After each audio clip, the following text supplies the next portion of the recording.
Hello, readers. So it's Miss Katie again. I owe you all an apology that I'm sorry I haven't posted in a couple weeks. That I've been so busy working on the new draft of my space fantasy with Isa and the Crusty Dragons that I haven't been able to focus on anything else. But I have my draft done. It's out with readers right now, so I get to reprioritize and make sure that I get these out because I absolutely love reading to you, and I hope you enjoy listening to them as much. This week, oh, this week I'm so excited because this is a book that I bought at a kids writers event when I was in sixth grade, which was 1992. Yeah, very long time ago. And I've had this book ever since. I've kept it in boxes, I kept it protected because it is just absolutely beautiful. And the story is amazing, and it has been one of my favorites. And what drew me to it immediately was the fact that this beautiful girl is on the cover. And the paintings, the illustrations inside are gorgeous. They're not just pretty, they're not cute or fun to look at. They are breathtaking. Some of them are beyond words in how beautiful they are. And I am very happy to be sharing this with you. So, written by John Steptoe, this book is called Mufaro's Beautiful Daughters, An African Tale. And here we go. This book is dedicated to the children of South Africa. And again, just look at how pretty those pictures are. Oh, I love them. Love, love, love the colors and the detail and the richness. It's just terrific. Absolutely terrific. So here we go. A long time ago, in a certain place in Africa, a small village lay across a river and half a day's journey from a city where a great king lived. A man named Mufaro lived in this village with his two daughters, who were called Manyara and Nyasha. Everyone agreed that Manyara and Nyasha were very beautiful. You see, there's Nyasha and Manyara, and they are very beautiful. Manyara was almost always in a bad temper. She teased her sister whenever their father's back was turned, and she had been heard to say, "Someday, Nyasha, I will be a queen, and you will be a servant in my household." "If that should come to pass," Nyasha responded, "I will be pleased to serve you. But why do you say such things? You are clever and strong and beautiful. Why are you so unhappy?" "Because everyone talks about how kind you are and praise everything you do," Manyara replied. "I'm certain that father loves you best, but when I am a queen, everyone will know your silly kindness is only weakness." Here we have Manyara and Nyasha. Nyasha was sad that Manyara felt this way, but she ignored her sister's words and went about her chores. Nyasha kept a small plot of land on which she grew millet, sunflowers, yams, and vegetables. She always sang as she worked, and some said it was her singing that made her crops more bountiful than anyone else's. Just look at how pretty that is. One day, Nyasha noticed a small garden snake resting beneath a yam vine. "Good day, little Nyoka," she called to him. "You are welcome here. You will keep away any creatures who might spoil my vegetables." She bent forward, gave the little snake a loving pat on the head, and then returned to her work. From that day on, Nyoka was always at Nyasha's side when she tended her garden. It was said that she sang all the more sweetly when he was there. Look at how vibrant the flowers are and the vegetables. and the green of the snake. Oh. I can't stop. I love this book. I can't stop talking about how pretty it is. Mufaro knew nothing of how Manyara treated Nyasha. Nyasha was too considerate of her father's feelings to complain, and Manyara was always careful to behave herself when Mufaro was around. Early one morning, a messenger from the city arrived. The great king wanted a wife. The most worthy and beautiful daughters in the land are invited to appear before the king, and he will choose one to become queen, the messenger proclaimed. Mufaro called Manyara and Nyasha to him. It would be a great honor to have one of you chosen, he said. Prepare yourselves to journey to the city. I will call together all our friends to make a wedding party. We will leave tomorrow as the sun rises. But my father, Manyara said sweetly, it would be painful for either of us to leave you, even to be wife to the king. I know Nyasha would grieve to death if she were parted from you. I am strong. Send me to the city, and let poor Nyasha be happy here with you. Mufaro beamed with pride. The king has asked for the most worthy and the most beautiful. No, Manyara, I cannot send you alone. Only a king can choose between two such worthy daughters. Both of you must go.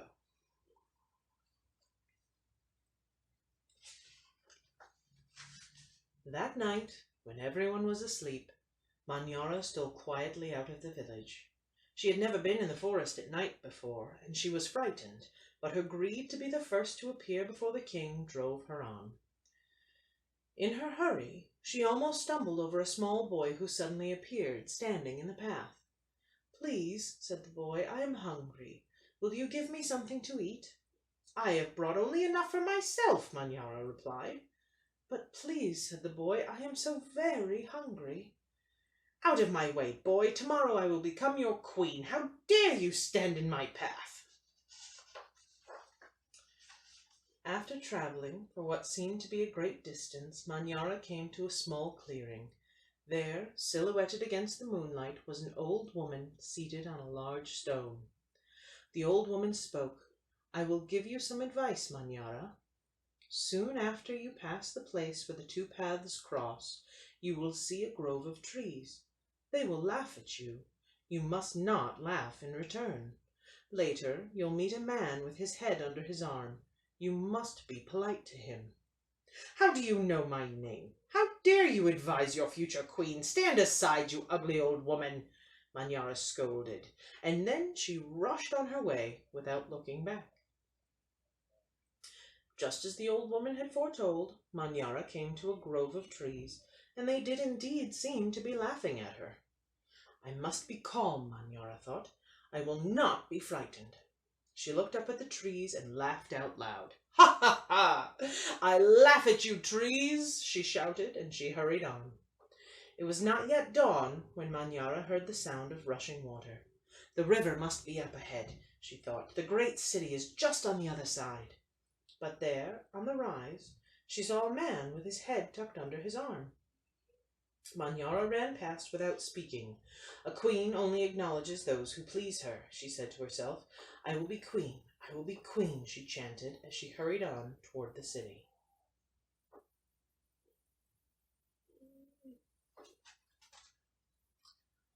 Nyasha woke at the first light of dawn. As she put on her finest garments, she thought how her life might be changed forever beyond this day. I'd much prefer to live here, she admitted to herself. I'd hate to leave this village and never see my father or sing to little Nyoka again. Her thoughts were interrupted by loud shouts and a commotion from the wedding party assembled outside. Manyara was missing! Everyone bustled about, searching and calling for her. When they found her footprints on the path that led to the city, they decided to go on as planned. As the wedding party moved through the forest, brightly plumed birds darted about in the cool green shadows beneath the trees. Though anxious about her sister, Nyasha was soon filled with excitement about all there was to see. They were deep in the forest when she saw the small boy standing by the side of the path. You must be hungry, she said, and handed him a yam she had brought for her lunch. The boy smiled and disappeared as quietly as he had come. Later, as they were approaching the place where the two paths crossed, the old woman appeared and silently pointed the way to the city. Nyasha thanked her and gave her a small pouch filled with sunflower seeds. The sun was high in the sky when the party came to the grove of towering trees. Their uppermost branches seemed to bow down to Nyasha as she passed beneath them. At last, someone announced that they were near their destination.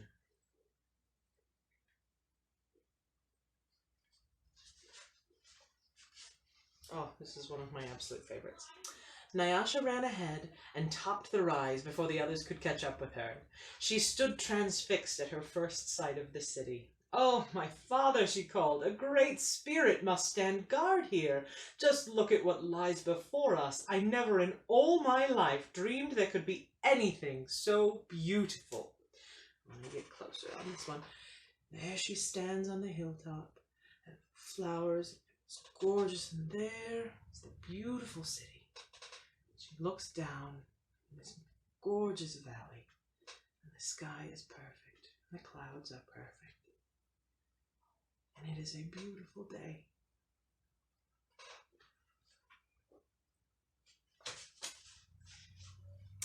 Arm in arm, Nyasha and her father descended the hill, crossed the river, and approached the city gate.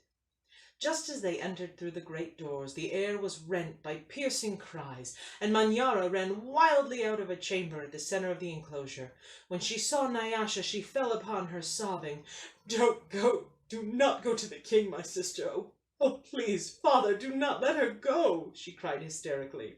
"There's a great monster there, a snake with 5 heads. He said that he knew all my faults and that I displeased him. He would have swallowed me alive if I had not run. Oh, my sister, please, do not go inside that place." It frightened Nyasha to see her sister so upset, but leaving her father to comfort Manyara, she bravely made her way to the chamber and opened the door.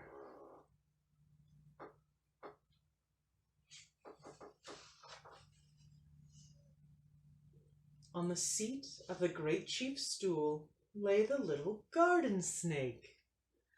Nyasha laughed with relief and joy. "My little friend," she exclaimed, "it's such a pleasure to see you.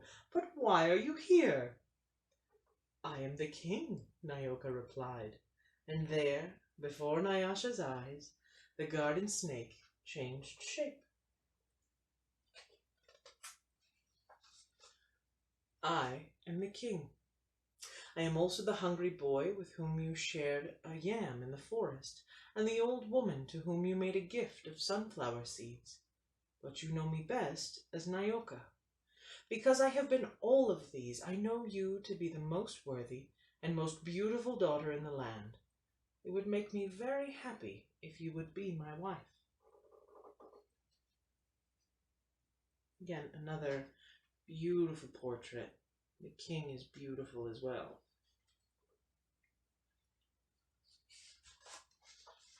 And so it was that a long time ago, Nyasha agreed to be married. The king's mother and sisters took Nyasha to their house, and the wedding preparations began. The best weavers in the land laid out their finest cloth for her wedding garments. Villagers from all around were invited to the celebration, and a great feast was held. Nyasha prepared the bread for the wedding feast from millet that had been brought from her village. Mufaro proclaimed to all who would hear him that he was the happiest father in all the land, for he was blessed with 2 beautiful and worthy daughters, Nyasha the queen, and Manyara, a servant in the queen's household. Again, how happy they look. And then we have my favorite picture in the whole book.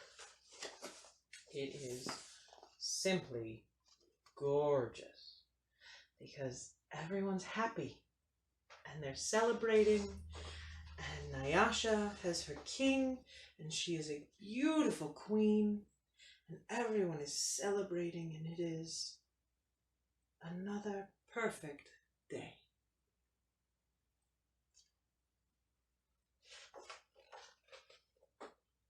The end.